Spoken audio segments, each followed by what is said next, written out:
Hello students, मैं doctor Arvinder Kaur MEd semester 3 की online video classes में आप सभी स्टूडेंट का स्वागत करती हूँ। डियर स्टूडेंट, जैसे कि आप सभी जानते हैं कि research method in education unit 2 में हम मेथड्स ऑफ डाटा कलेक्शन को पढ़ रहे थे और मेथड ऑफ डाटा कलेक्शन को पढ़ते हुए हमने रिलायबिलिटी के बारे में जाना था। डियर स्टूडेंट, आप सभी जानते हैं कि रिलायबिलिटी और वैलिडिटी डाटा को कलेक्ट करने के बाद बहुत ही इम्पॉर्टेंट एरिया होता है रिसर्च का, जिससे कि हम अपने कलेक्टेड डाटा की क्या वैधता है और क्या उसकी रिलायबिलिटी है, इसको हम जान सकते हैं। तो डियर स्टूडेंट, ये बहुत ही इंपॉर्टेंट टॉपिक है। आइए आज हम इसे कंटिन्यू करते हैं। पिछले वीडियो में मैंने आपको रिलायबिलिटी के बारे में बताया था। पिछले वीडियो में मैंने आपको बताया था कि रिलायबिलिटी कितने प्रकार की होती है, कौन कौन सी होती है और किस प्रकार से हम रिलायबिलिटी देख सकते हैं। तो डियर स्टूडेंट, ये पिछले वीडियो में मैं आपको बता चुकी हूँ कि रिलायबिलिटी यानी कि विश्वसनीयता जो होती है हमारे डाटा की, वो क्या होती है, वैलिडिटी क्या होती है, रिलायबिलिटी के टाइप्स क्या होते हैं।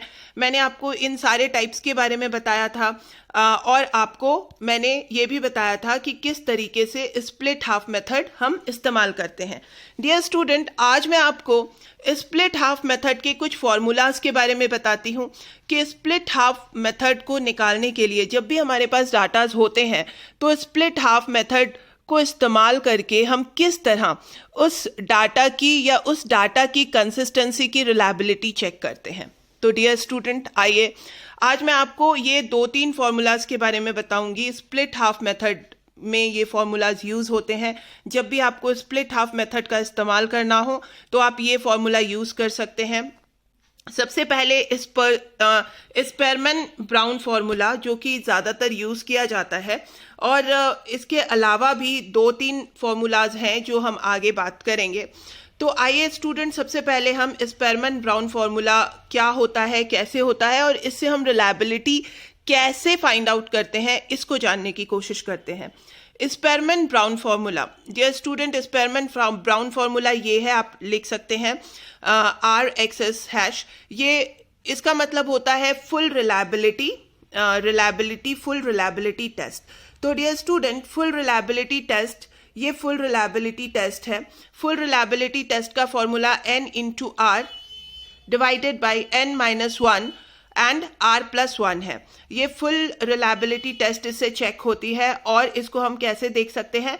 R जो है ये कोरिलेशन है। अगर सपोज कीजिए कि हमने 25 हमारे पास आइटम है, तो ये जो 25 आइटम्स है, सबसे पहले हम इन दोनों का कोरिलेशन निकालेंगे और कोरिलेशन यहाँ पे लिखेंगे।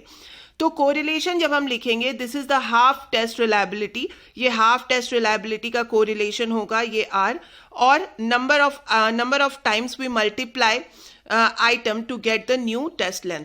मतलब हम कितने नंबर से मल्टीप्लाई कर रहे हैं जो हमें न्यू टेस्ट लेंथ आ रही है, मतलब 2। तो ये 2 होगा, जैसे कि 25 × 2 = 50। तो इसी तरह से हम इसको चेक करेंगे। अब आप देखिए,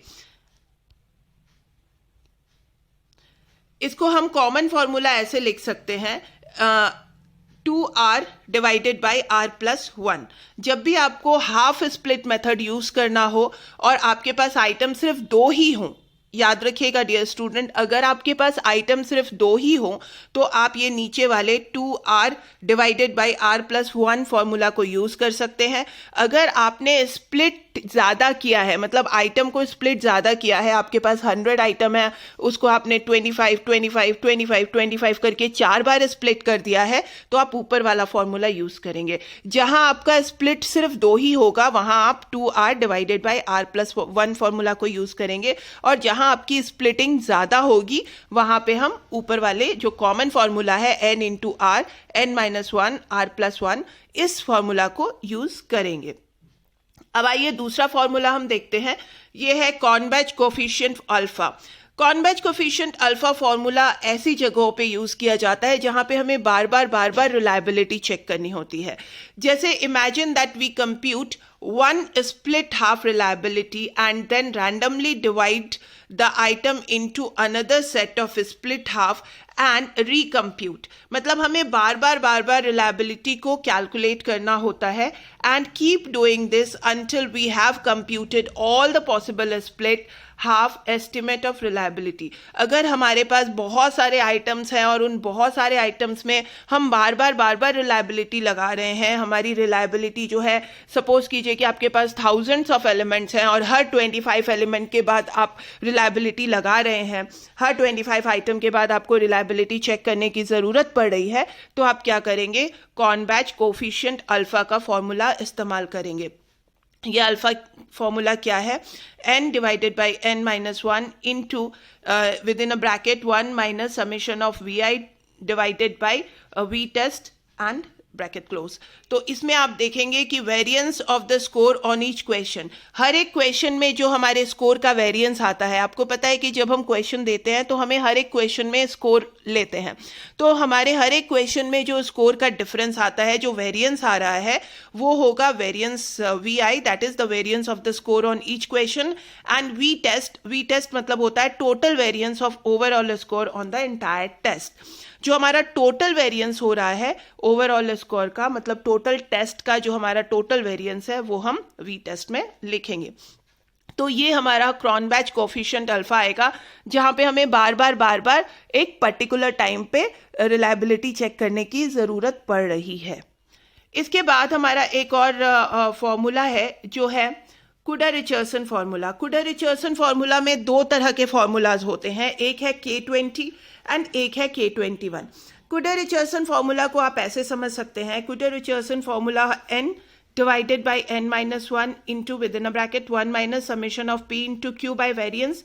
ये ऑटोमेटिकली आपका जो स्प्लिट हाफ है वो निकाल देता है। कैसे, जैसे कि n का मतलब हुआ sample size of the test, जो हमारे टेस्ट का सैंपल साइज है कि हमारे उसमें कितने नंबर्स हैं। वेरिएंस निकालेंगे हम कि वेरिएंस ऑफ द टेस्ट कितना आ रहा है, जो भी हमारे स्कोर्स आ रहे हैं उनके स्कोर्स के वेरिएंस क्या है, and proportion of the people passing the test item, और कितने प्रोपोर्शन है लोगों के जिन्होंने टेस्ट पास किया है और कितने ऐसे स्टूडेंट हैं जिन्होंने या पीपल हैं जिन्होंने टेस्ट को पास नहीं किया है, फेलिंग द आइटम। तो p इंटू क्यू कर देंगे, मतलब जिन आइटम्स में टेस्ट को पास किया गया है वो, और जिन आइटम में टेस्ट को पास नहीं किया गया है वो, दोनों को हम इनटू करेंगे, और उसके बाद हम summation is means that the sum up. तो इसको हम ऐसे कह सकते हैं कि in other words we multiply each question by p by q।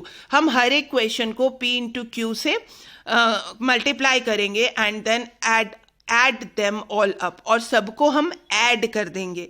If you have 10 items, मान लीजिए अगर आपके पास 10 आइटम्स है, you will multiply p into Q 10 times. तो आपको क्या करना पड़ेगा कि p इंटू क्यू को 10 टाइम्स मल्टीप्लाई करना पड़ेगा, then you will add those 10 items up to get a total. तो वो 10 आइटम को आपको उसका टोटल निकालना होगा।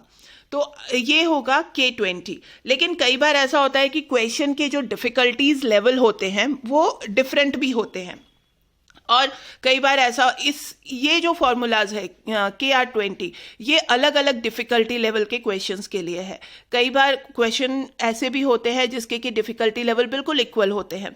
तो अगर वैसा है कि अगर आपके डिफिकल्टी लेवल बिल्कुल इक्वल है तो वहाँ पे आप KR21 फॉर्मूला यूज़ करेंगे। KR21 फॉर्मूला जो है वो KR20 के जैसा ही है, कुडर-रिचर्सन फॉर्मूला के जैसा ही है, बस इसमें फ़र्क सिर्फ इतना है कि इसमें जो आइटम्स हैं उन सबका डिफिकल्टी लेवल एक जैसा होता है। तो जहाँ पे डिफिकल्टी लेवल एक जैसा होता है वहाँ पे हम mean score of the test use करते हैं, कि हम उसको इकट्ठे उसका मीन निकाल लेते हैं, और मीन निकाल करके फिर हम ये फॉर्मूला इस्तेमाल करते हैं, और फिर जब हमने मीन निकाल लिया उसके बाद इस फॉर्मूला को इस्तेमाल किया। तो आप देखिए कि इसमें हम क्या करेंगे। सबसे पहले n is the sample size, n जो है वो हमारा सैम्पल साइज है। उसके बाद VR हमारा वेरिएंस है, और मीन जो है वो M है, द कैपिटल लेटर M, ये हमारा मीन है, mean score of the test. हमने टेस्ट का मीन निकाल लिया और उसको हमने फॉर्मूला में पुट कर दिया। तो डियर स्टूडेंट, ये है हमारा कुडर-रिचर्सन फॉर्मूला जो कि K20 K21 है। स्प्लिट हाफ मेथड के ये 3 फॉर्मूलाज हैं जो मैंने आपको बताए थे कि स्प्लिट हाफ मेथड के ये 3 फॉर्मूलाज हैं।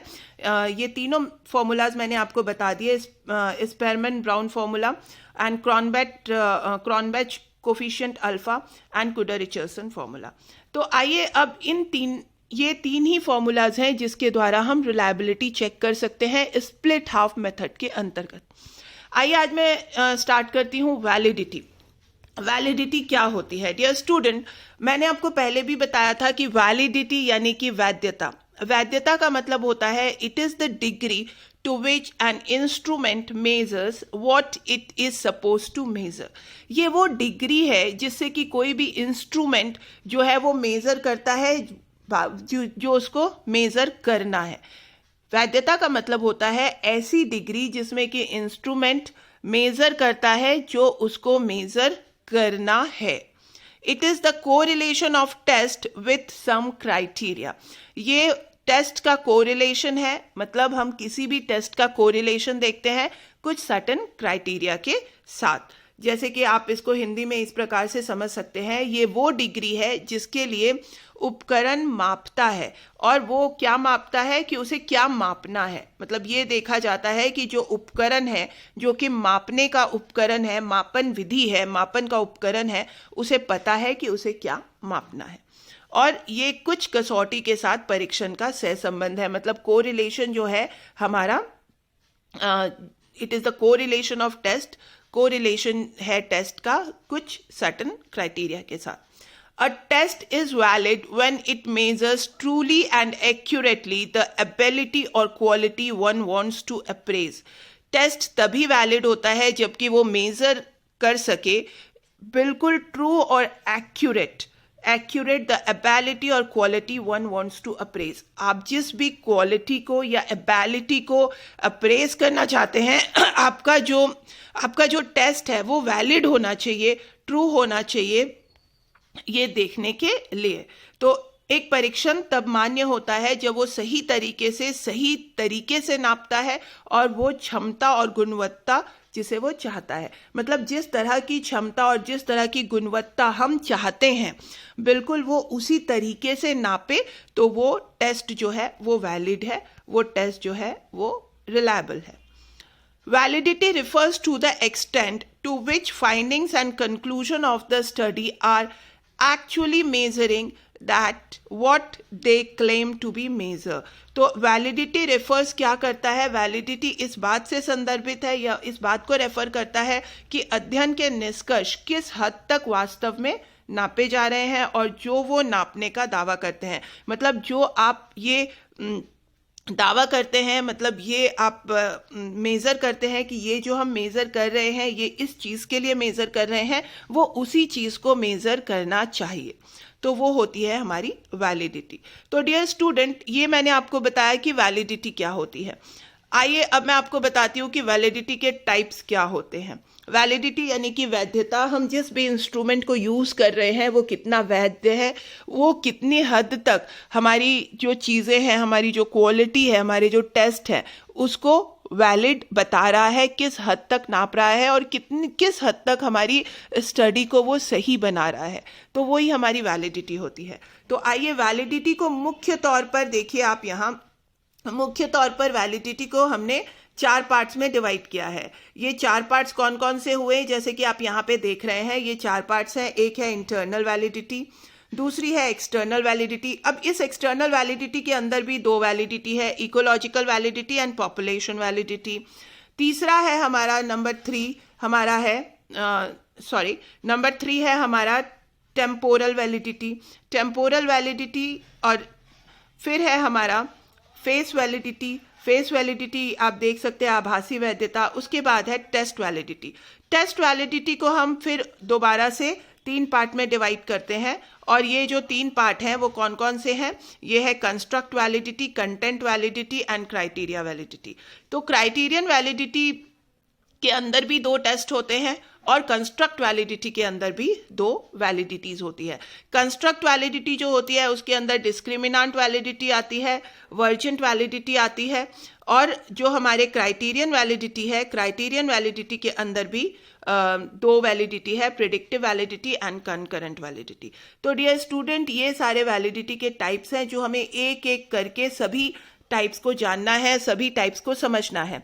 Internal validity, external validity, temporal validity, face validity, test validity. External validity के अंदर हम 2 वैलिडिटी समझेंगे, ecological validity and population validity. उसके बाद टेस्ट वैलिडिटी। टेस्ट वैलिडिटी के अंदर हम 3 वैलिडिटीज आती है, कंस्ट्रक्ट यानी कि समवर्ती वैधता, कंटेंट विषय वस्तु की जो वैधता होती है, विषय वस्तु को हम जो देखते हैं, और क्राइटेरिया यानी कि जो उसकी संरचना की गई है उसकी वैधता।